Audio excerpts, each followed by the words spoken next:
So there's this samurai, a warrior, whose teacher gets killed, murdered by someone. And this is the most devoted disciple of this master. And so he feels after the master is cremated that it's my duty to find who did this and bring this person to justice, because I'm a disciple and my master trained me. So naturally, it's my duty to make it happen. And so he spends 20 years of his life looking for this person who murdered his master. He travels across with his assistant across the world, looking, looking, looking. It becomes his life's agenda, the focus of his life. And finally, after spending years, he's face to face with this murderer. And he draws his sword to avenge his master. And then he looks at the guy. He's on the ground in a surrendered position, like he knows that his end is near. And then he puts the sword back and he leaves quietly. And his assistant, who's been watching, is kind of confused, because naturally, you spend 20 years trying to achieve something, and finally the thing is right in front of your eyes, and there's nothing between you and your objective. You can certainly make it happen. And in that moment, suddenly, for no obvious apparent reason, you decide to give up. And he kind of comes back, and his assistant goes, "Master, we've been searching for this guy for 20 years. You remember he murdered your teacher, and it was your duty to avenge your master, to bring justice to your master. And now that was the moment where you could make it happen. What happened? What went wrong? Why did you stop?"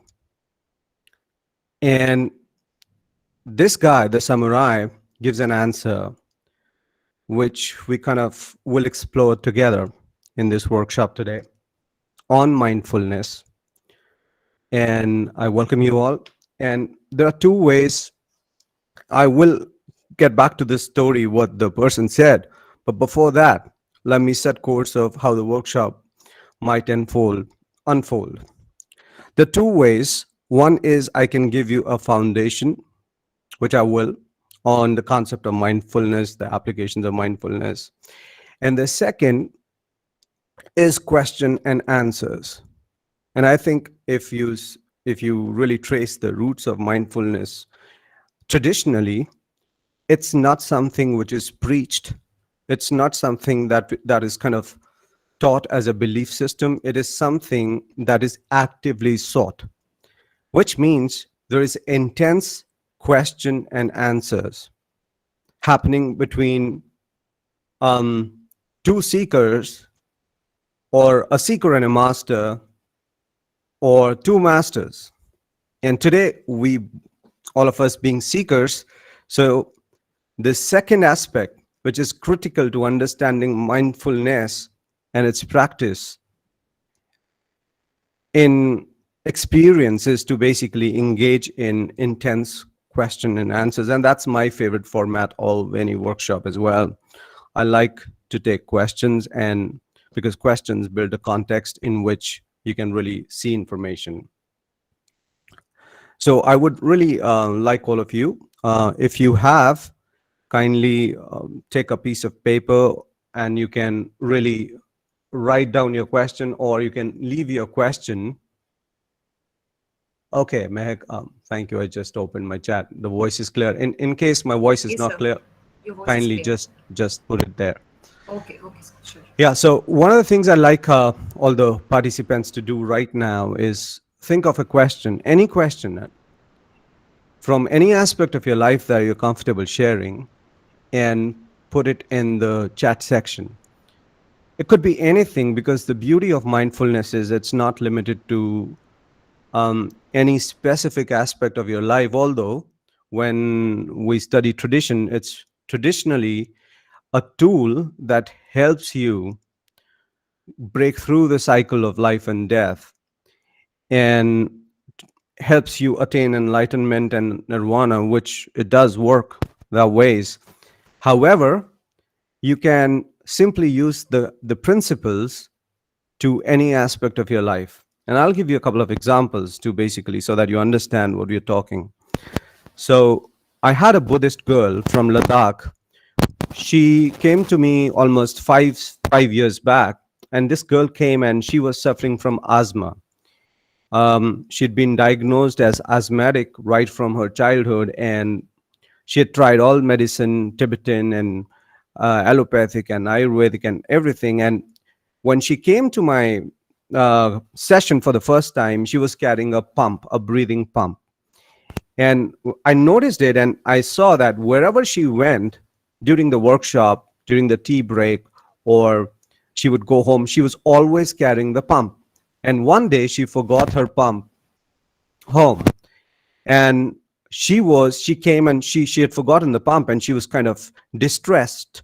She was anxious because she had forgotten her pump, and she was really kind of crazy. And then I started training her in mindfulness and a couple of other things, and today she is out of her asthma, and she is kind of no longer dependent on her pump, and she has kind of framed that pump, and she's kind of, it's in her room, and she's now leading workshops and teaching others how they can overcome their physical uh, challenges using mindfulness and meditation. The second thing I want to share with you is this girl who came to me last year during COVID, and she was on antidepressant medication. She was taking 4 pills. Now, I'm a qualified psychologist, so people do consult me for these things. And the psychiatrist had directly told her that you have to take this medication for 5 years. And in 15 days, we could take her off medication by using this practice. And today she is studying very well. She's in, after a year has passed, and everything is great. Now, these are two applications. And the third one I want to share is a 69-year-old woman who came to me this year for a retreat in the mountains. And this lady had Parkinson's. And if you know what Parkinson's is, your whole body is shaking and moving, and your head is kind of. And she had reached the limiter of her medication on Parkinson's, which means in Parkinson's, you reach a point where medication becomes ineffective. It stops working. And they had no hope. And finally, she was with us for 40 days. And in 40 days, we could bring her medication to like 1 time a day, from like 4 or 5 times a day. And we could literally use the power of mindfulness and meditation to stop her tremors without medication. And it was so fascinating. I had a doctor with me, a medical doctor with me all through 40 days, who was convinced that this is not possible. And we videotaped the entire thing as a proof to suggest that how effective mindfulness is in managing Parkinson's. Now, I gave you these 3 stories, and I do not imply that you kind of this is not medical advice. This is not professional psychological advice. However, these are 3 cases that I've dealt personally, and there are many others, but just wanted to bring these 3 to the forefront today because I wanted to specifically point out at the neurodegenerative diseases and the connection, how you can use mindfulness to really reduce the probability of Alzheimer's and Parkinson's and many other neurodegenerative issues. You can really use mindfulness, and in many cases it has been seen that it's at least as effective as medication.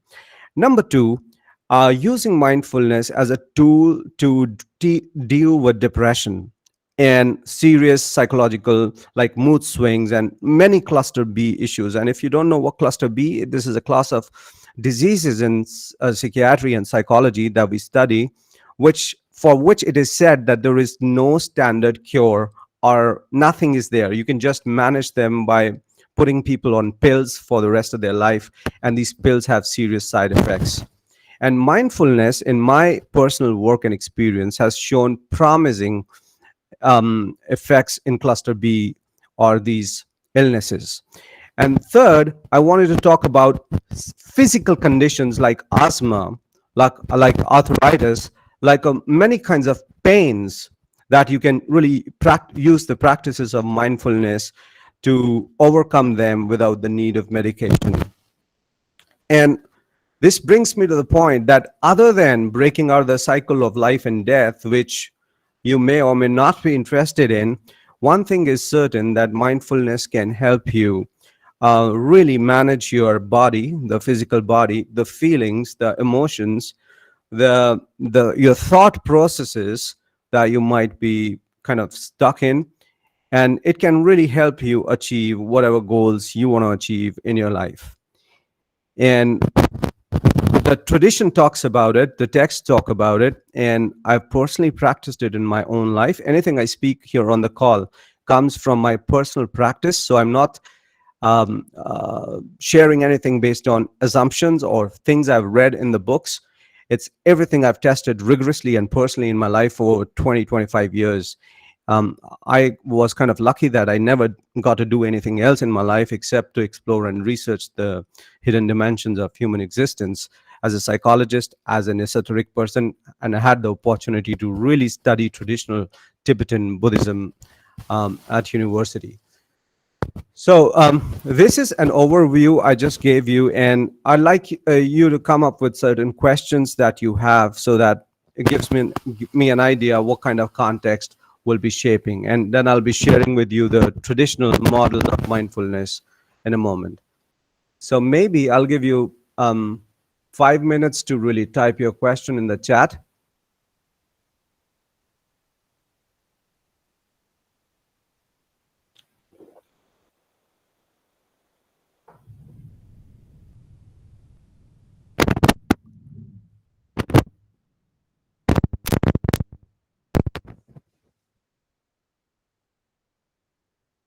So guys, any questions?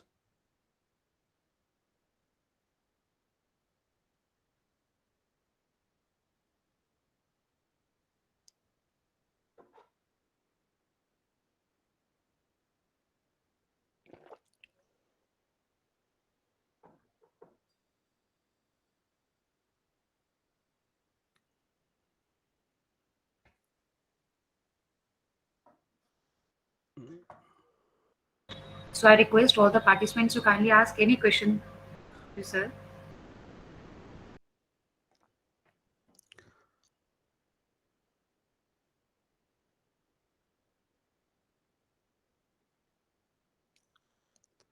Looks like everyone is kind of pretty sorted. No questions at all. So let's get very quickly. I'm not really into lecturing and passive sharing of information, but then for the sake of those who are listening, here is what mindfulness means. In very simple words, if you have to really define mindfulness, in because mindfulness is not a word from the tradition, it's not there. This word does not exist. It's just the closest sane translation of certain concepts that we come across. And in simple words, you can say to be on the watch, to be on the watch, which means to be aware, which means to be alert. And to me, there are two aspects to mindfulness. And one is alertness, and the second one is awareness. And there's a difference between alertness and awareness in the context of what we're talking. Alertness could mean that it's a conscious activity wherein you are making use of your willpower or your conscious mind to be in a state. For example, if you're sitting and you want to sit straight, keep your back straight, and if you want to put your right hand over your left hand and you want to touch the thumbs and you want to keep your eyes half open and you're using your willpower to do that, and you want to make sure that you keep your back straight all through the session, you could say that you're being alert that you're in the right posture for the session. However, after practicing for years, suddenly a stage comes when you no longer need your willpower to make it happen. And then we have kind of reached this state of awareness where application of knowledge or wisdom happens almost automatically. So alertness is more like when you're consciously trying to imbibe something, and awareness in the context of what we're talking today is more like automatic application of wisdom or knowledge. And this is to be on the watch means that you are, if you're a beginner, you are alert and you are applying your understandings to whatever is coming your way. You're engaging with life as it comes using your understanding of how life is. And when you are a beginner, you're doing it like more like as an alert person. And when you become a pro, you become kind of a master. You don't really need to, consciously pay attention to it. It becomes sort of automatic. And it becomes beautiful because once you are in the automatic mode with engaging with life using the principles or that help you understand how life is, you have ample bandwidth or RAM to really pay attention to the beauty and wonder of life and really enjoy it. And this is why it is really important. If you truly want to enjoy your life, you do not want to consciously engage with everything that goes wrong or right in your life. Because if you're consciously engaging, for example, you wake up in the morning and you figure out that you're late, you kind of skipped your alarm clock. You were alert, did put an alarm, but somehow you did not notice it. And then you notice that there is no electricity, and then you notice that your car is flat, and now you're engaging with things that seemingly going wrong and wrong, and it is consuming all your bandwidth. And you are reacting to each situation, putting your biology and physiology in a state which is not so productive. Now, when you are on the watch with being mindful, now when you realize that you skipped your alarm clock, or you skipped, there is no power, or your car's tire is flat, there is a specific way you engage with these situations, which is based on deep analysis and investigation, which is preemptive in nature, which means you've already indulged in this investigation and you've already arrived at conclusions, and you simply apply those conclusions to skipping the alarm, to not having power in your house, to having a flat tire of your car. And which means your conscious mind in the moment is absolutely free to really appreciate and enjoy the wonders of life, because your subconscious application of wisdom is already happening to anything that is seemingly going wrong in life. So mindfulness in essence means to be on the watch. And in Buddhism, being on the watch, there is a number which is very, very important. In many traditions, it's three. However, in Buddhism, it's four. And today, we'll see that there are a lot of fours that kind of make sense. For example, the four noble truths vis-a-vis mindfulness, the four states in which you need to apply mindfulness, the four distortions that you cure with mindfulness, um, and and the four aspects of life where you apply mindfulness. And let's begin with the four truths. Uh, Four truths that are known as the noble truths.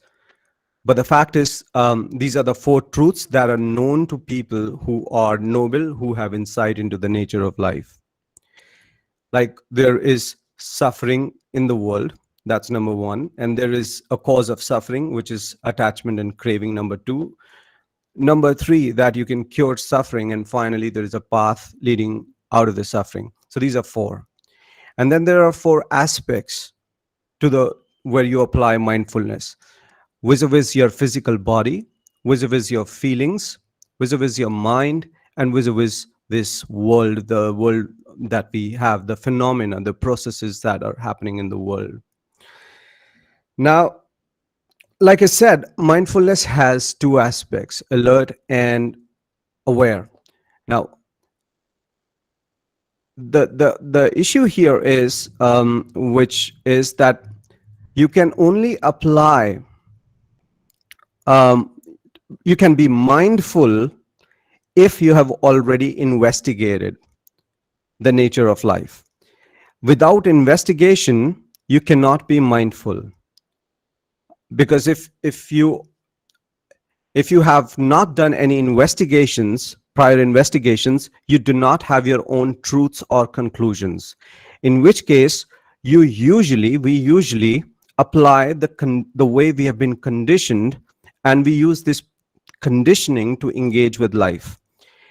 And even if this conditioning is truth oriented, it's based on facts, and we apply this to engage with life, it could help us sort out situations in life, but it's not deeply fulfilling because these are not our truths. So, one of the key aspects in mindfulness, application of mindfulness in life, is investigation. And when we talk about investigation, we investigate body. What is this body that we have? Into the nature of body. We investigate into the nature of feelings. We investigate the nature of mind or thinking, and we investigate into the nature of this world. And once we investigate, eventually we reach a point where we are in the middle, wherein on one end there are people who are longing to have, who are running, chasing, and on the other end there is apathy. There is like, I don't care, I don't want. So if you look at people, you'll find people mostly falling in two categories. People are really excited or running madly, blindly in the rat race, trying to get something, or there are people who go, I don't need anything, I am fine, life is good. And so there is apathy or there's excitement. And in either case, if you follow along the path of apathy, which leads to depression, and if you follow along the path of too much excitement and running after things, it burns you down, and it's the cause of a lot of diseases, causes a lot of distress and arousal, which kills people faster and causes a lot of pain. So we want to get rid of both, and we want to be in the middle. And we reach this middle once we start investigating body, feelings, mind, and how the world works. And after we investigate these four, we come to certain conclusions that, and these conclusions kind of become the antidote or the medicine that we use to engage with life. So anything goes wrong, we do not react in the moment. We kind of pick this medicine and we apply to that situation that is going wrong, and kind of fix it. So this is now we have a landscape of mindfulness, that we are alert, we are on our foot, on our feet, standing, and we are holding this sword of mindfulness, which is kind of composed of conclusions that we have arrived at after deep experience and deep investigation. And anytime any event happens in our life, anything that comes our way, good, bad, ugly, we use this sword of mindfulness to engage with it in a way that does not cause suffering to us and to others. So we have a question from Stenzen. Stenzen says, how to turn off autopilot mode and remain mindful most of the time. Stenzen, the beauty is we want the autopilot mode. We don't want to turn it off, but we want to have two modes. We have two modes. Our body is designed in a way that we come inbuilt with this autopilot mode, and we want to use this mode to our benefit. Normally this mode kind of takes over, and the things that should not be on autopilot are on autopilot, because of which suffering happens. For example, if we kind of arrive at these conclusions, the truths, for example, the eightfold solution that Buddha offered, if we put it in the autopilot mode and we program our system in a way that, hey, anything happens, any problem happens in my life, just automatically apply these four truths, or these three universal truths, or these five teachings. Apply them naturally, automatically. Which means anytime you come across any situation that's not kind of conducive, there is automatic natural application, and which is kind of you're cool, and you have this massive in the moment awareness which is free, and you can use this to enjoy the beauty and wonder of life. So this autopilot mode is really, really interesting. Usually in normal human beings, this autopilot mode is made up of the biological instincts and the emotional instincts. There's this part of our brain that keeps us alive, like keeps the heart beating. Breathing is pretty much autopilot. Digestion is autopilot. All these physiological, biological processes are autopilot. And this autopilot mode responds to threat, some sort of threat. It responds to food. It responds to finding a partner to make babies. So, survival, procreation, and food. These are the three things. This autopilot mode in animals and in humans normally, it responds to these three. And in humans, there is one addition. There's this sense of community which adds on, which is there in some animals, but not most animals. So in humans, it's like me and you and many others like us. Our autopilot mode is kind of connecting with people. We want to connect with people who can help us get a job, get a promotion, because promotion helps us to survive better. And if someone says something bad to us, it is perceived as a threat and we become aggressive. And then we watch something on TV which is happening miles away, and we kind of start reacting to it, and we get into arousal. So this is how in normal people in everyday life the autopilot mode is functioning. It is causing it is kind of shifting focus all the time, or it is focusing on things we don't want to focus on, and it stops us from focusing on things we really want to focus on. For example, a very simple um, example is, let's say you decide I want to lose fat, and you decide I want to eat healthy, and guess what happens after a couple of days? You are still eating unhealthy, although your intention is I want to eat healthy, and somehow it doesn't work. You tend to do the opposite of it, and you try to use your willpower to fight it, but somehow it doesn't happen. Think about relationships going bad, and or a breakup, and someone had a breakup and the person wants to forget it. He says, okay, I just want to forget it, put it behind me, and just move on with my life. And what happens? The opposite. The more the person tries to forget it, the more the person is not able to forget it, kind of remembers it. On the contrary, the person wants to remember some important information for an exam, and he has to repeat it, write it down, memorize it in so many different ways, make these index cards that serve as reminders. And it's so hard to remember something we want to remember for an exam, and it's so easy for us to remember something that we don't want to remember, something really unpleasant like a breakup. And now this is how on autopilot things are happening in most humans. However, when using mindfulness, you take over the autopilot, you take over this mode, you can reverse it. So you can remember things you want to remember, like you can easily remember anything you want to prepare for an exam. And you can forget anything you want to forget, basically anything unpleasant that happened to you, anything you saw that you don't want to remember for the rest of your life. You can simply, like this, like the snap of a thought, you can really erase it from your system. Now, this is using autopilot mode. Can't, you know, when you reverse it, you can reverse it using mindfulness. And now we want to recalibrate as humans. Only us, animals cannot do this. We can recalibrate this autopilot mode that comes pre-installed and functional in almost all animals. We have a very sophisticated version of it, which allows us for recalibration. We can recalibrate it to suit whatever objectives we have in life. And One of the ways of doing this is using breath.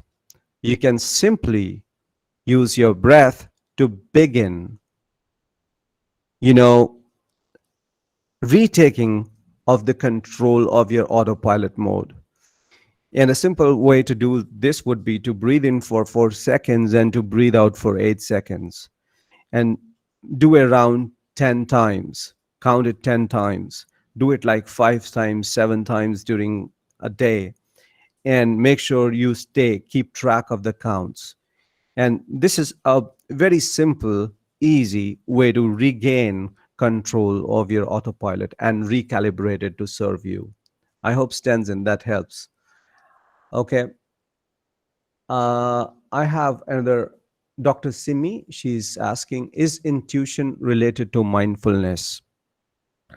Intuition is kind of related to mindfulness in a way that when you're mindful, you can access intuition. We are intuitive creatures, all of us. We have this gift of intuition. Now, with more advances in science, we are discovering the physical basis of intuition. We are also discovering the cognitive, the emotional basis of intuition. It is always available to us. However, because we are not mindful, we cannot access it. And once we begin to cultivate mindfulness, which means here cultivating mindfulness, that our RAM, our our our processing power is free, is absolutely free, because our autopilot or subconscious mode is taking care of engaging with unpleasant situations in life, and our entire processing power is free. Then we can use this processing power to access, to really communicate with our own intuition, which is trying to tell us a lot. And one of the things happens in meditation, in deep meditation, is we kind of go into this state of meditative absorption, a really deep state of meditative absorption, where we are face to face with our own intuition. And once we arrive at that state, a lot of issues we are facing in life, they kind of disappear because we get intuitive answers. Now, the beauty of an intuitive answer is we don't need to process it. It's pretty much kind of automatic application of the solution onto the problem at hand. So when we enter that state, many questions disappear, many problems disappear naturally, automatically, effortlessly, once we get into that state of meditative absorption. So yes, the more you practice being mindful, what happens, the more you will have access to your own intuitive powers. And once you onto those, you will see a lot of beautiful things, and you will feel empowered, and you'll be able to achieve a lot of things that you previously thought that are kind of challenging. I hope, Dr. Simi, that helps. If you have any other questions, everyone, you're welcome to ask. I'll just take a quick. Okay, we are like 37 minutes into the workshop. I'll just give you 2 minutes to think of any question, or else we move.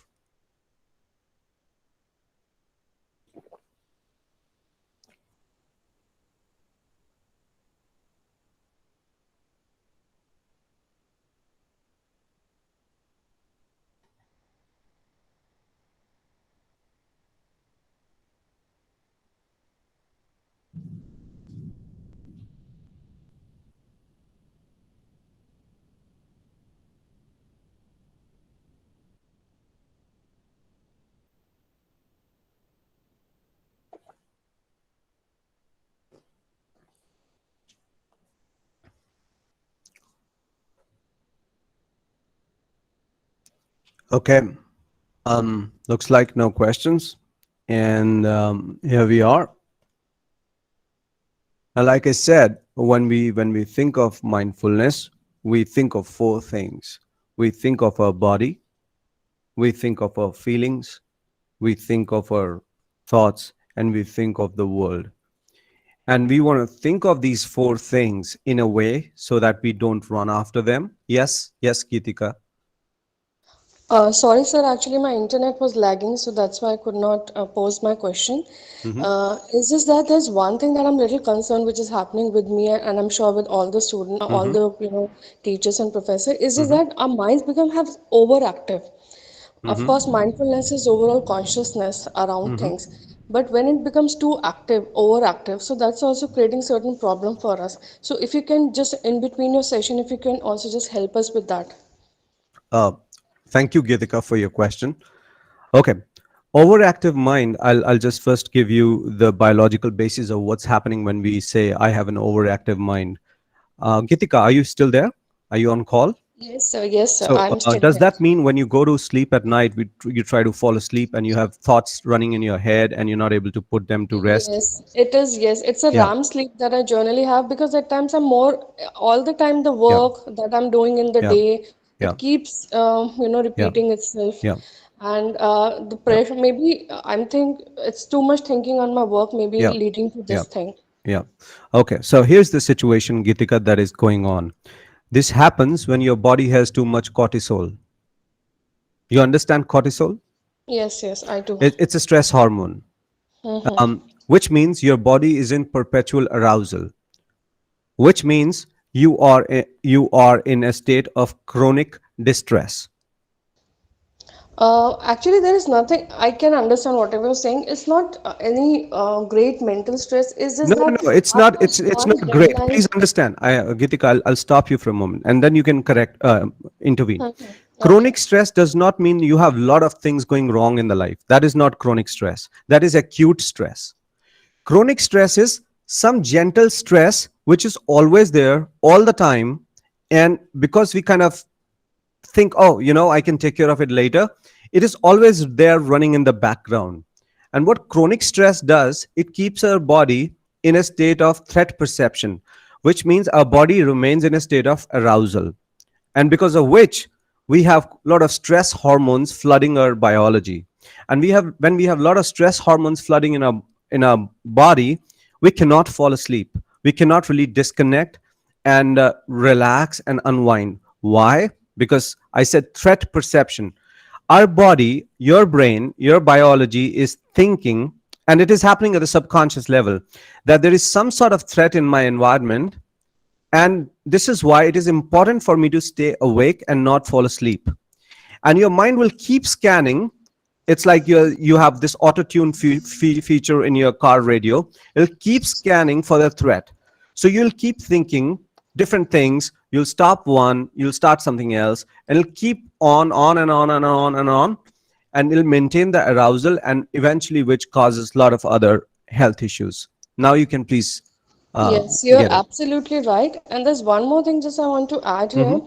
You're absolutely right. It's just deadline for me. I Hmm. used to work in a media system, media, and then we have shifted to academies, but there's always a deadline or other to follow, which is actually at times crushing, because it's beyond our physical Yeah. and mental capacity. First thing, and second thing, Yeah. though I'm taking like I'm doing yoga in the morning, I'm trying to Hmm. do that, but it's so much there. You're absolutely right. The way you have explained is absolutely right, but I Hmm. still not am able to overcome it. At times, I have to take support of other means as well, like a drink or something in the night, because Hmm. there is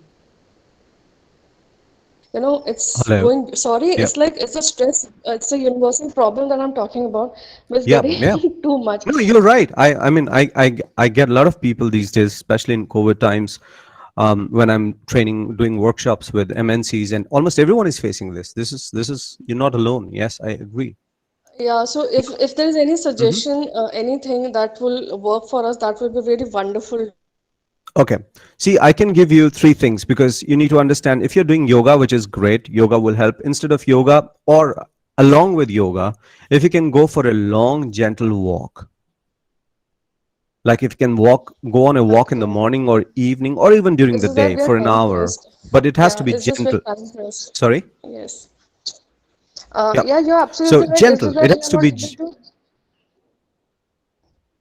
yes, please go ahead. It's just time is the only concern. At times we're so deadline. Actually, it's very difficult to, get time. So what I'm doing, I'm going for yoga nidra. I'm taking 20 minutes power nap. Mm-hmm. I'm just having 20 minutes break twice in a day so that I can Mm-hmm. ease my mind. So Mm-hmm. for 2 3 hours it will be better. But again, when it comes to night, again, Mm-hmm. again my consciousness will go into a state of fear because there are a lot many to do and less I'm preparing at night, and then again I'm getting a little anxious because it's Mm-hmm. like time deadline is little and I have to accomplish so many things. So Yes.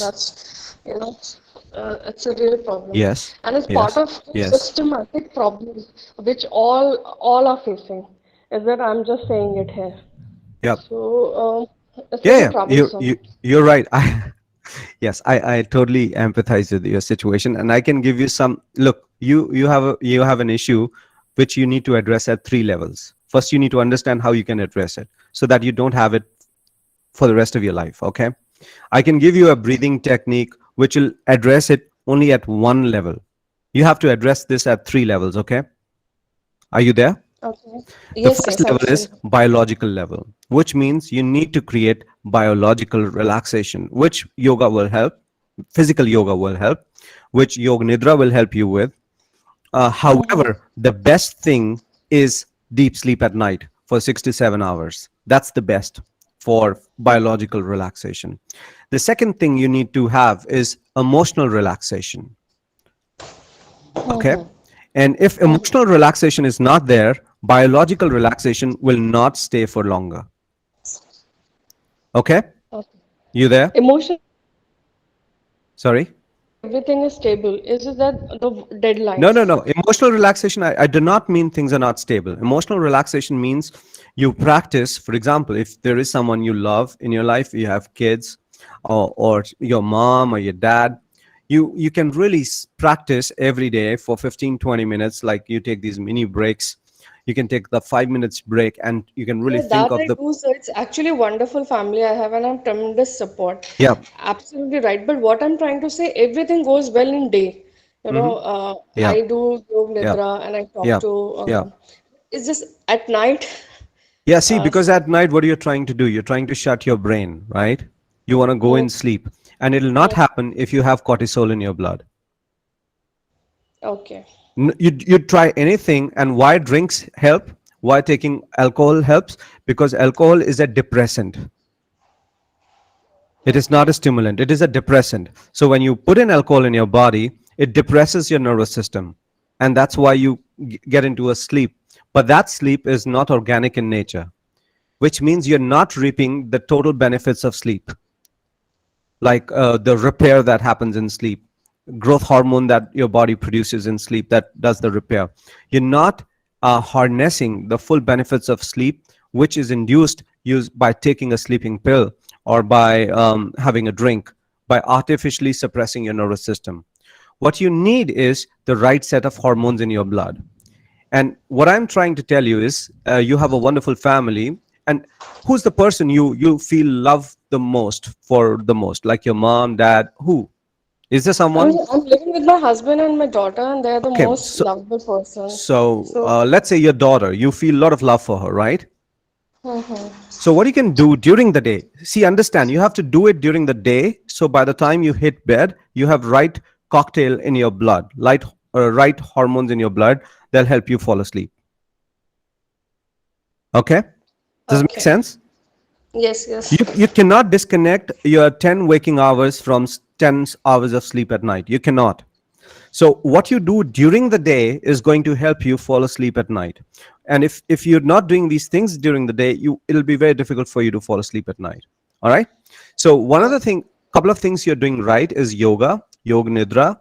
Probably if you can take some walks, great. You can do some deep breathing. Like I said, you can breathe in for 4 seconds and you breathe out for 8 seconds. So your inhale is kind of X and your exhale is 2X.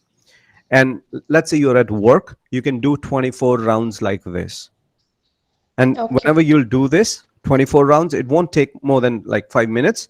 You will feel really relaxed in that moment. And that relaxation will carry forward for some time. And then you can do it again, probably every 3 hours, every 4 hours, if it is really critical right now. And then eventually you can do it twice a day and it's good. And then once a day, it's even better. Now that's one thing. Now, immediately after you finish this breathing, you can add on an emotional component to it, which is you can just sit down, close your eyes, and imagine your daughter. And you can imagine loving your daughter in your mind. You are visualizing showering her with love, and you are opening her heart and giving her all the love in the world. All right? All right. So that's second. And this is the emotional component you need to address. And the third thing you need to address, which is the cognitive, the mental component. And in your case, like you have a lot of work and deadlines, you really need to have, probably one of the things that works the best is at night, you can make a to-do list for the next day, and in the morning you start with your to-do list, and whatever things you accomplish, you keep cutting them, and then you make another to-do list at night. This is one of the ways you can really calm down your mind at night. Yes. All right, these are three quick fixes I can give you right now. So you indulge your physical body going for a walk, you indulge your emotions, which is limbic system, which is you think of someone you really feel a lot of love for and shower that person with love in your mind. And third, you really manage your things that you're responsible for, tasks. And one of the ways of doing that is easier ways of doing that is to make a to-do list at night, and then stick to this list for the next day. All right, Gitika, I Sure, hope that sure. helps. Yes, And yes, yes. now if you just get into the core of mindfulness, we have a system that will completely liberate you from this issue for the rest of your life. And this is one of the meanings when Buddha says that you need nirvana, you need to exit the cycle of life and this birth and death, which means you can exit the cycle of suffering of any kind. You can exit this thing wherein deadlines kind of cause distress to you. And this is where investigation into the nature of life, nature of things that you're doing helps. Once you investigate the nature of life, you arrive at these conclusions, and you start applying those conclusions to every aspect of your life, which basically eliminates suffering and keeps gives you beautiful space for happiness and bliss. Yes, I will try to do that. And you can always get back to me. I'm on LinkedIn by Dr. Maruti Sharma. I'm on Facebook. I'm on YouTube. My channel is Dr. Maruti Sharma. I used to do live streams. I will be starting them again, and there are 400 plus videos on similar themes, and you're welcome to watch them and really benefit from them. Yeah, thanks. I'm looking You're forward welcome. to watching. Yeah, Thank you so same here. much. Okay, we have Pragya. Is anxiety the same what Gitika is talking about? So what extra things needed to be taken care of? Because I know people who work at night, but in the morning the person is sleepless. Okay, anxiety is more sort of this thing of worrying. You are worried that things that can go wrong will go wrong, and you're always kind of um, naturally looking for things that can go wrong in your environment. And it's not a fault that people have. A lot of research suggests that we have a part of our brain which is called amygdala. And one of the things this thing does is basically this limbic system, it is kind of hardwired biologically to look for negativity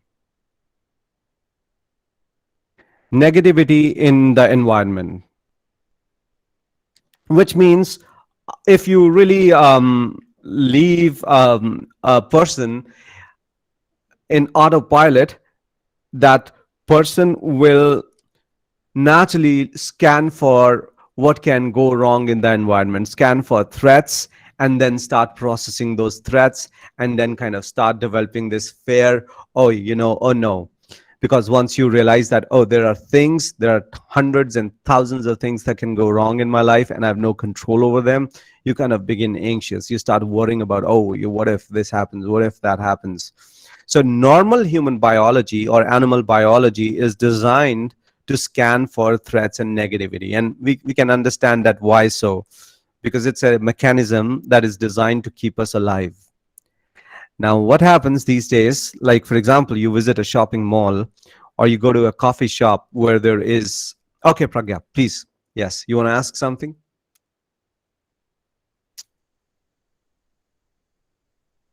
Hey, Pragya, can you hear me? I see you.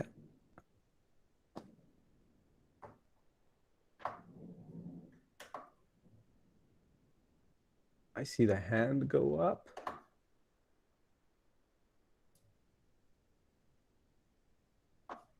All right. So what's happening? We have this device in our brain that is always scanning for negativity, and what happens is we go to a place where there is sensory overload. For example, in a shopping mall, there is too much noise, too much visually stimulating data coming in, a lot of feelings being triggered, and we have sort of sensory overload in a shopping mall or in a coffee shop where there's something running on the TV, the music in the background, the fragrances from the coffee, people talking, chatting, and then we are trying to focus on this one conversation. So there's this sensory overload or sensory overwhelm, and our brain kind of is still primitive. This part of our brain is still primitive, and it is kind of, hey, it's too much happening, I don't know, is there a threat? And it goes, oh, because I cannot process all this data, then I better treat it as a threat perception, that there could be a threat. And so people tend to gradually, when they cannot make sense of data, they cannot handle that data, when they feel this loss of control over the environment, they start becoming anxious, and eventually that anxiety creates chronic stress, and this chronic stress leads to these hormones in our body which kind of destroy almost every aspect of health. And today we know that almost all the diseases, the capacity of our body to fight viruses, bacteria, our immune system, almost everything is totally dependent on chronic distress. Chronic distress compromises our body's capacity to fight infections. Chronic stress is responsible for tumors, it's responsible for cancers, diabetes, and almost all sorts of diseases can be traced back to chronic stress, because chronic stress is capable of flipping the switches in our genes, the dormant genes, causing all these rare diseases. So yes, that's one thing. And how do you deal with anxiety? Again, you have to approach it at three, probably four levels. One is biological relaxation, second is emotional relaxation, and third is cognitive relaxation, the mental relaxation, wherein you do time management or you do to-do list, and this is basic. And the fourth and the most important thing is, because we humans, we have this uncanny power to operate our nervous system and our endocrine system. We can impact it by meaning formation. So the bigger meaning, our meaning drives our hormones. So if you can really recalibrate the meanings you're carrying in your head, which most people, they do not really have first-hand meanings, they kind of, they inherit them from their parents or society, which means conditioning. And this is why their endocrine system is pretty much responding to the environment based on these pre-programmed meanings. And if you take over your meaning formation, which is by using mindfulness, which is by using vipassana, which is insight meditation, wherein you indulge in deep analysis that enables you to have your own insights, and then you keep those insights in your mind, and then these insights, they start running your endocrine system, which means now you can really control the amount of cortisol you have, you can trigger growth hormones, you can trigger oxytocin, you can trigger serotonin, you can trigger endorphins, which means you can trigger happy, feeling relaxed states in your nervous system just by controlling meaning formation. And this is why mindfulness is so powerful. It is so powerful.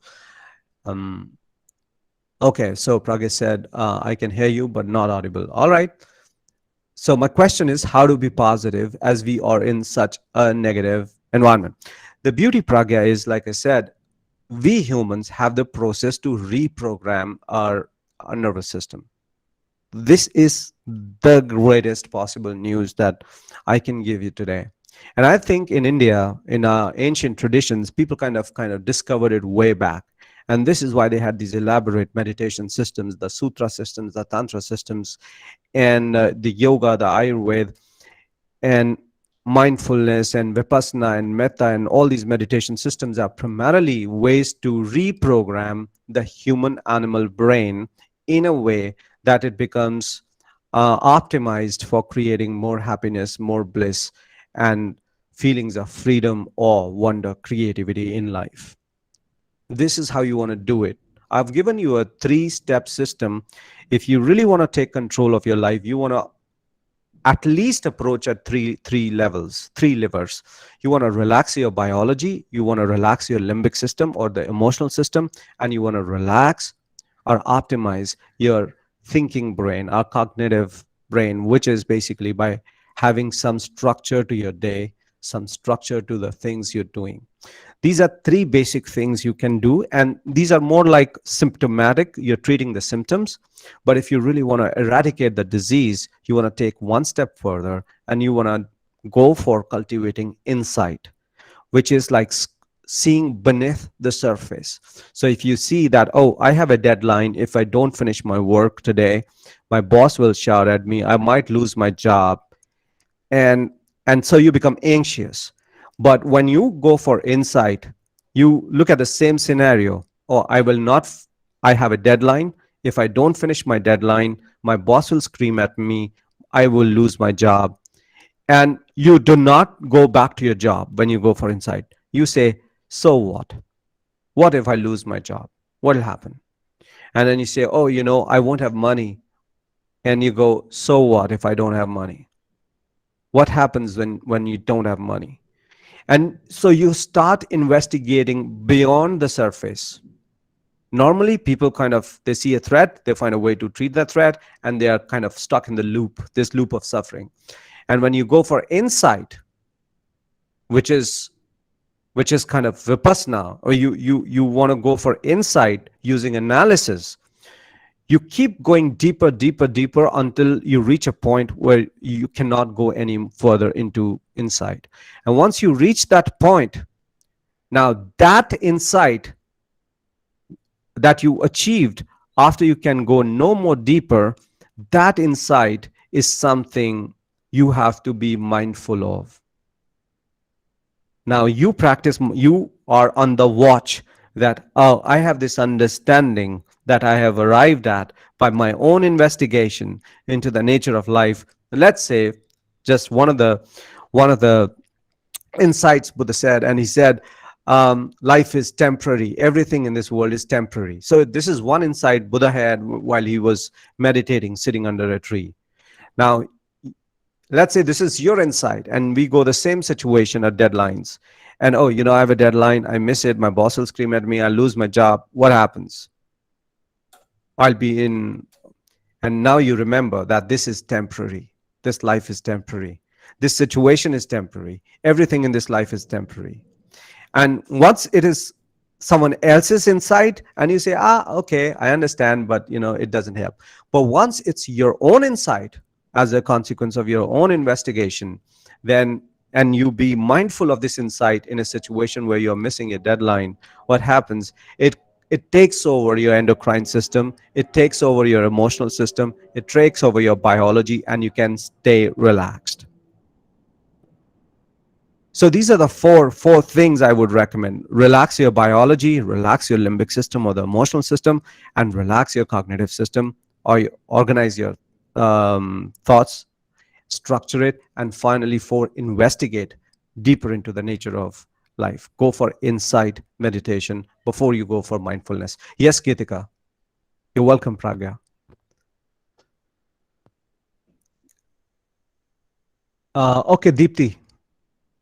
Yes, Deepti. Good morning, Dr. Maruti. Good morning. Actually, I have a question.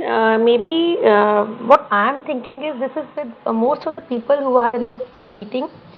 Sometimes what happens in life, you met with people with very unpredictable behavior. Mm-hmm. Sometimes when you met them, they would give them their best, that you are the Mm-hmm. most important person. Sometimes Mm-hmm. when and another day when you met them, they'd be like, Mm-hmm. okay, they don't give you so much of importance.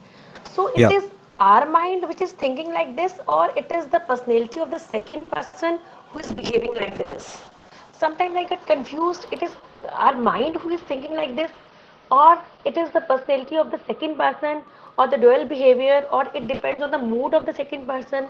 Sometimes I get very Mm-hmm. stuck to this. Okay, what is this going on? Yesterday I met this person, so he was or she was Mm-hmm. like this. Today when I am meeting him, so she or he is like this. So I got confused by this, sometimes by these types of personalities. So what is this actually? Yeah. See, one thing is, like I said, Deepti ji, life is everything in life is temporary. So if you meet someone who's really good, this goodness could also be temporary. Good mood is temporary. Mood is kind of very, very different. So yes, people have different moods. People kind of come across as different personalities. If you meet them at different times, could be something is wrong with them. I give you an example of one of the US presidents. Someone asked him, what if someone comes to you and treats you real bad? And he says, I immediately ask three questions. And I say, hey, if someone is really rude to me, I say, hey, did you sleep last night? Did you sleep properly last night? And if the person says yes, I say, hey, did you eat today morning? Did you have breakfast? And if the person says, yeah, I had food, and then I say, hey, is everything all right in your life? Because you're not the kind of person who would talk like this or behave like this. Is there something I can do? So he said my assumption is, for a person to act real rude and mean or selfish, is that either the person has not slept properly, so he's irritated, or the person is hungry, so he's irritated, or there is something terribly wrong in a person's life, and that's why the person is behaving the way the person is behaving in that moment. So these are his three assumptions, and he says they always serve me well whenever I connect to people like this, and I ask these questions. Hey, you wouldn't talk like that. You wouldn't be so rude to me. I hope everything is all right. Is there something I can do? So yes, to answer your question, yes, people act because people are struggling. You know, the kind of world we are in today, people are really struggling with a lot of emotional trauma, and there's a lot of stress. There are a lot of stress hormones. Now, one of the things that when I was talking about cortisol in blood is, what it does, it makes people aggressive, either aggressive or passive aggressive. So someone who's aggressive will come and shout at you. Someone who's passive aggressive will not shout at you, but if you're there, he will kind of ignore you. He will behave as if he doesn't give a damn, or he will act real mean. So this is passive aggressive, and this behavior, this aggression, kind of stems out of the stress hormones that are in the circulating in the body of this person, which means this person's biology feels that it is under threat, and the source of threat could be you, could be someone else, could be some situation. Does it make sense, Deepti ji? So, sir, I think I should conclude like it is not their personality, it is their mood. It is It is their not their mood. It is personality. their mood, but It depends on their mood. yes, but moods become personality traits. If you repeat Okay. moods over and over again, for example, if someone gets angry, say you have been a very happy person, and for some Okay. reason you have this assistant who kind of triggers you all the time, and you feel anger. Now, if you Okay. feel anger every day, you repeat it. What happens? It Okay. becomes a personality trait, Yeah. and once it becomes a personality trait, it is very hard to change it, Okay. right? So then how we have to deal with such type of personalities? Yeah, so you have to be mindful. Now, this is where Okay. mindfulness comes Okay. into practice. That Okay. let's say I go to someone and the person is really rude to me, and I'm aware that this person is rude to me not because of me being here. This person is probably rude because he is in deep stress. He's Okay. suffering from some sort of stress. Okay. And what I can do is, instead of feeling anger and reciprocating to his rudeness, I can really stay relaxed, and I can ask, hey, I see you I really want to apologize if I triggered you in some way. Is there something I can do for you that'll make you feel better? And I can just ask this question and just wait and go away and maybe come back again. And Okay. and normally, whenever I've tried this, it has calmed down the other person, right? Okay, thanks a lot, sir. Thank Yeah. you. One thing is, everyone listening, you don't want to do is you don't want to become angry because you're meeting someone who's angry. Because what's happening, the more you practice anger on a daily basis, if you become angry 20 times a day, after probably 10 months, 15 months, you will have anger as a personality trait. And then it'll be very difficult for you to really heal it. And then your anger will destroy your own people, people you love. And the same thing with irritability, frustration, depression, being pessimist. If you're practicing these emotions on a daily basis, because of the environment or because of any reason under the sun, the more you practice them on a daily basis, they'll become tendencies, they will become your temperament will become your trait, and once it becomes a personality trait, it's pretty much fixed. Then it's really hard. And then the kind of therapy you would need is really, really expensive. All right. Okay. So Preeti ji says, very meaningful session. Thank you, Preeti ji, for your feedback. Mehak is, mhm. Mehak ji says, how to develop and strengthen our intuition. Mehakji, intuition is always already there. You don't need to strengthen your intuition. You really need to calm down yourself. You need to. How do you access your intuition?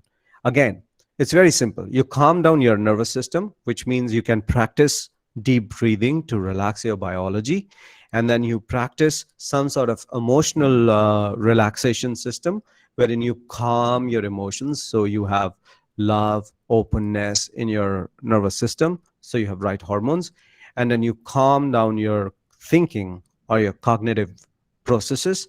And once you have these three things completely calmed down, which means they are not operating out of threat, there is no threat to your system, then suddenly your mind opens and you can access intuition. So the question is not really to strengthen your intuition, but the question could be that how can I access my intuition all the time? Because intuition is always already there. You are connected with your outside biologically, emotionally, mentally, and energetically. And now this is kind of science. This is no longer, pseudoscience. So relaxation at 3 levels will help you access your intuition in a more meaningful way. Okay, can mindfulness help in PCOS? Yes, definitely, definitely. See, think about mindfulness as an activity. If you practice it, what happens? You kind of hack your endocrine system, which means you really are in control of your growth hormones, your repair hormones. You're in kind of charge of your sleep. You're in charge of good, positive vibes. And when you're feeling these emotions, because our brain is kind of, our body is a chemical factory, we can create any medication that we want. And I want to tell you a story about that. So I have a daughter, she's 8, and when she was like kind of 5, she had a small accident, and her eyebrow, that place kind of got open. She bumped, and it was open and wide open. And we took her to the hospital, and the doctors said, you know what, we need to give her general anesthesia because she's a kid and she'll move, and this is eye, it can be dangerous and stuff like that. And I said, oh, no, no, it's okay, don't worry about that, you just do it, you just stitch her up. And she got 16 stitches. And because I've been training my daughter into, this ability to manage pain without a painkiller. So I've been training her into this system, because what you need is, like, usually we inject a painkiller from outside to manage pain. But if you take this book, Harrison, that people study in when they do their MD medicine, and there's a chapter on pain management. The first approach to pain management in Harrison, it is written, and I quote, that human brain has the power to overcome any sort of physical pain, however intense, by using the power of your brain, which means we can create these compounds which act as painkillers using just the power of our mind. And this is what I'd been experimenting and training my daughter on. And I just told her something, and I told her to calm and relax and just practice what I've been sharing with her. And she got 16 stitches without anesthesia. And we had the entire hospital, everyone was there, and they were kind of astonished. She did not even blink, she did not even move. And so this is what is possible once you start practicing mindfulness. You can really kind of be the driver of your body and your emotions and your hormones. And once you become the driver, then it's pretty much whatever you want. You can use your body, mind, emotions to get that. All right. I hope that helps. Amrita Bole. Yeah. Leki Chom, good morning. What practices shall we follow so that we stay focused in our life? All right. Um, okay. um, First of all, you need to have a clear goal. You need to have a clear look. Let me address it slightly differently. Why we get defocused in life? Why we get defocused in life? That's one question. Why we focus on things that kind of distract us? That's question number two. And third is how do we stay focused? So these are three questions that you really, if you ever want to ask about focusing, you want to ask at least these three questions. Asking one question will not give you the clear picture, complete picture. So the first question is, why do we get distracted? Second is, why we focus on things we don't want to focus on. And third, how do we stay focused on things that we want to focus on? First, why do we get distracted? We get distracted. Let's say I have a goal that I want to wake up at 4 and study for 2 hours. But then I wake up at 4 and I just pick my mobile phone and I start kind of, I open YouTube and I just start watching YouTube videos. Now, what's happening here? I distracted myself and I did not do what I was wanting to do. Instead, I started doing something else. On the opposite is because of addiction, which is kind of dopamine that our body produces when we access these kind of social media sites. So that's one reason.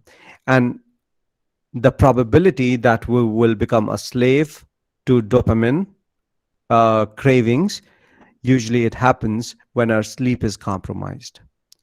If you have not slept properly, if you are in stress, chronic stress, you kind of become a slave to your dopamine cravings. So you tend to do things, for example, that kind of trigger more and more dopamine until it becomes an addiction. And then it's really, really hard for people to break out of addiction. And then when you are addicted to dopamine or a slave to dopamine hormone, and what happens, you want to focus on reading a book or finishing your thesis or finishing your research paper. It becomes really hard because doing those things do not produce dopamine and your body is craving this chemical. And so your body the subconscious of your body is really powerful and it can beat your willpower most of the time.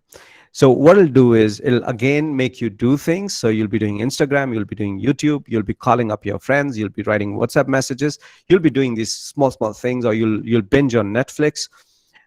These things will kind of give you a lot of dopamine kick and your body is addicted to that. So you cannot really finish a book. That's number one. Now, second is the sugar cravings. Now, one of the things is that the source of fuel you have for your body. For example, we have three kinds of fuels for human body: proteins, fats, and carbohydrates. Now, the kind of fuel that you use your body, your fuel and your emotional regulation, they're connected. And a lot of people do not know about it, which means if you are putting simple sugars like junk, like burgers, like white sugar or pastries and cakes, and if this is the fuel you're putting in your body, what it is going to do, it is going to cause a lot of emotional dysregulation, which means you will have mood pangs. You will be very good mood when your sugar is high, and when your sugar goes down, you'll be in bad mood. So if you find people who kind of fluctuate between good mood, bad mood, worse mood, and they have these terrible mood swings, to a degree they can be labeled as suffering from mood disorders. It is because they've been putting in wrong kind of fuel in their body. So the second thing is, so you want to correct is you want to put the right kind of fuel, which is complex sugars or fats. So when you when your fuel, primary fuel of your body is either complex sugars like vegetables, or complex or fats, good quality fats. What it does, it gives you emotional mood stability. And when you have mood stability, what happens, it helps you focus more. So this, I hope you get some insight into why we get distracted. We get distracted because of our hormone addictions, hormones that we produce in our own body, because by indulging in behaviors over a period of time. So repetitive behaviors create addiction patterns. We get addicted to our own hormones. Like stress. Stress is an addiction. People become addicted to arousal. So let me give you an example of people who kind of a couple that's always fighting. Now, a lot of people, when they come to me and they say, hey, you know what?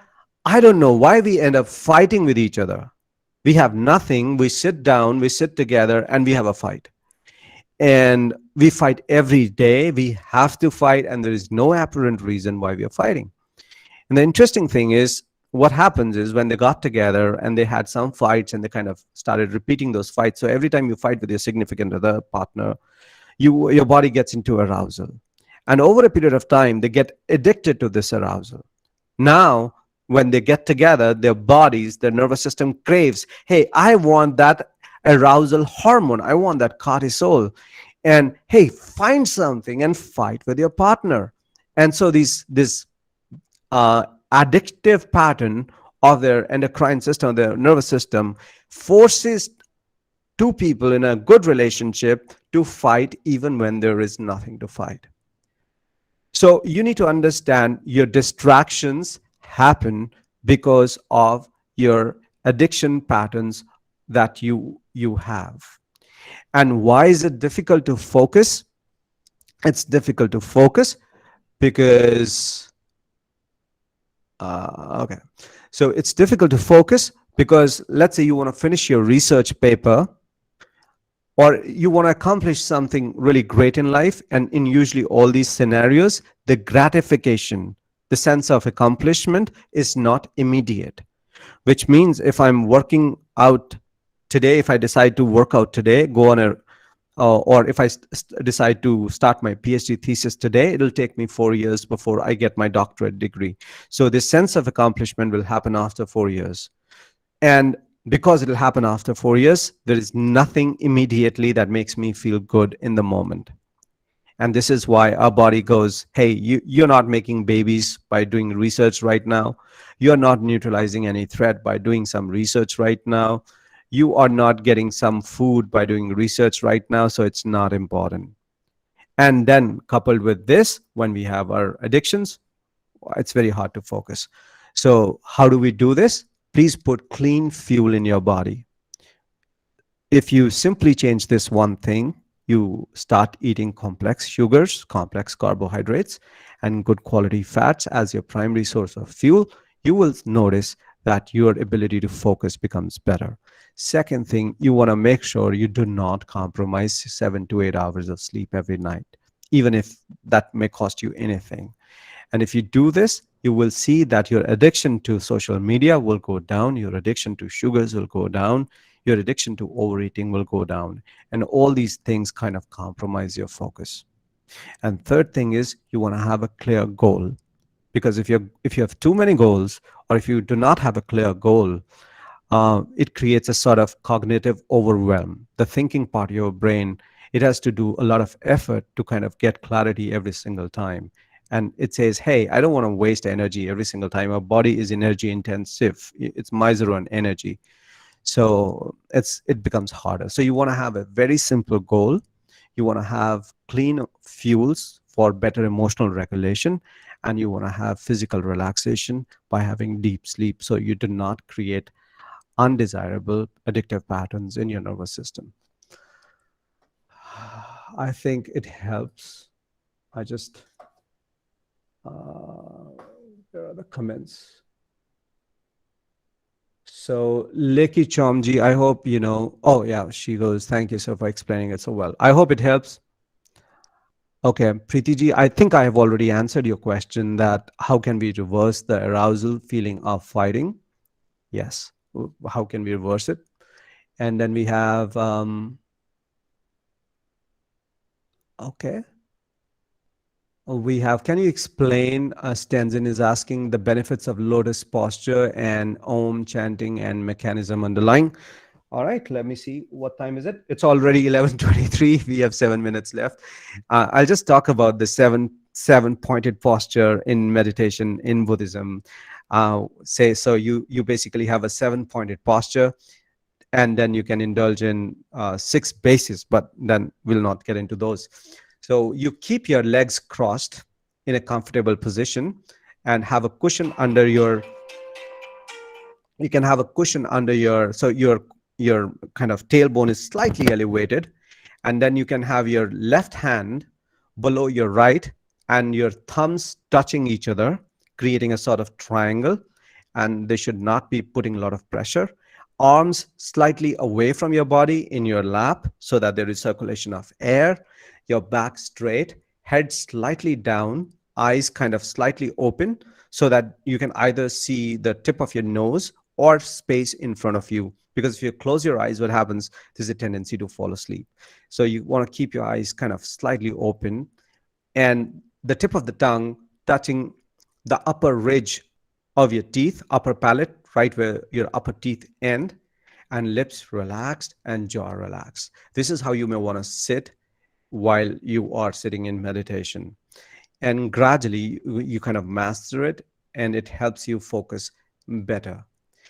And can you suggest any mindfulness techniques to consider?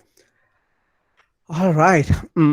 It's very difficult for me to really give you a breakdown of the entire thing here, but one of the things you can begin to do is kind of deep breathing. What you can do is you can sit down in the seven pointed posture that just I specified, and if you cannot sit in that, you can sit on a chair, and then you can simply breathe in for 4 seconds and breathe out for 8 seconds, or if you can breathe in for 10 seconds and breathe out for 20 seconds. The idea is you can breathe comfortably and you want to keep your exhale 2x your inhale. So if you're inhaling for 10, you exhale for 20. If you're inhaling for 4, you exhale for 8. And you close your eyes and you simply focus on your breath. You imagine your breath going in through your nose, and you want to try hard to keep your mind focused on your breath. And if it goes somewhere else, you simply request it, gently bring it back on your breath. And so you imagine your breath going in through your nostrils, and you focus it on your throat, and from your throat into your heart, and to your navel, into your groin, into your thighs, into your calves, into your feet, the sole of your feet.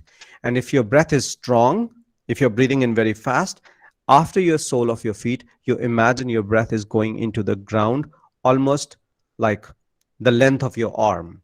And if your breath is gentle, you imagine that you're breathing into the ground just the size of your palm. And then you breathe out. So the breath comes into the soles of your feet, into your calves, thighs, groin, navel, heart, throat, and out.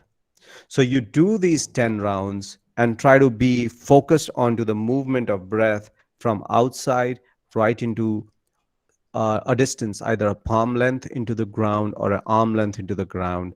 And you trace this path: the throat, the heart, the navel, the groin, the thighs, the calves, the soles of your feet, and into the ground, and then out. So you can practice this, and it'll calm you down, it'll relax you.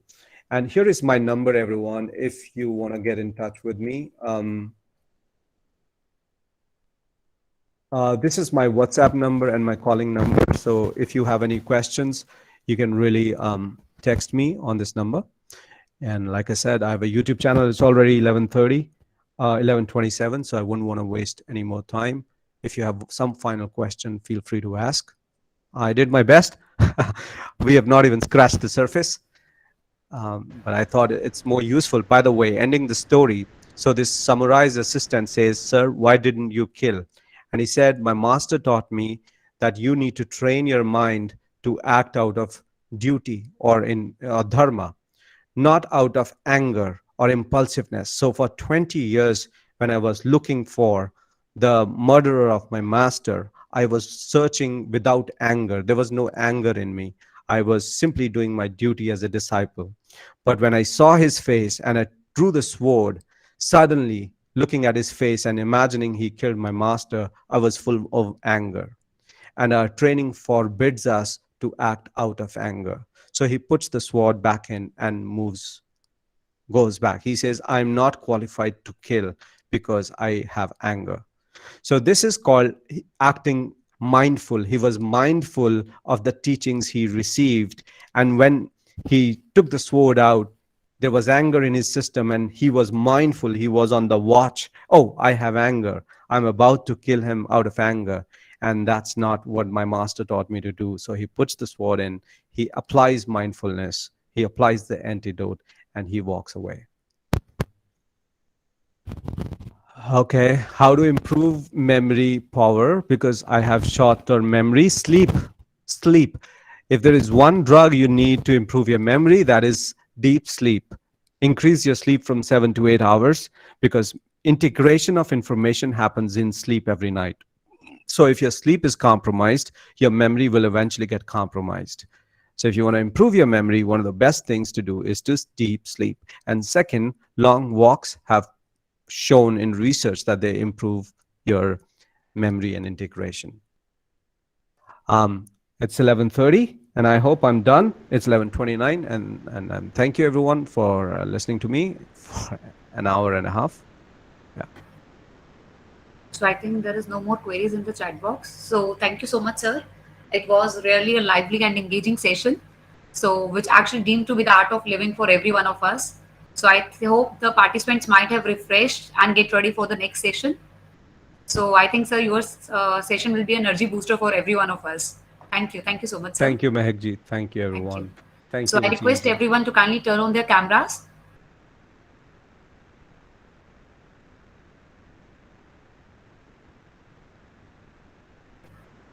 I request all the participants to kindly turn on their camera.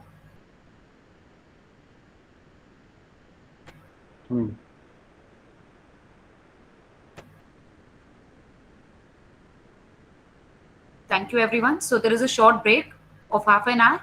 So we will be back by 12 p.m. Thank you, everyone.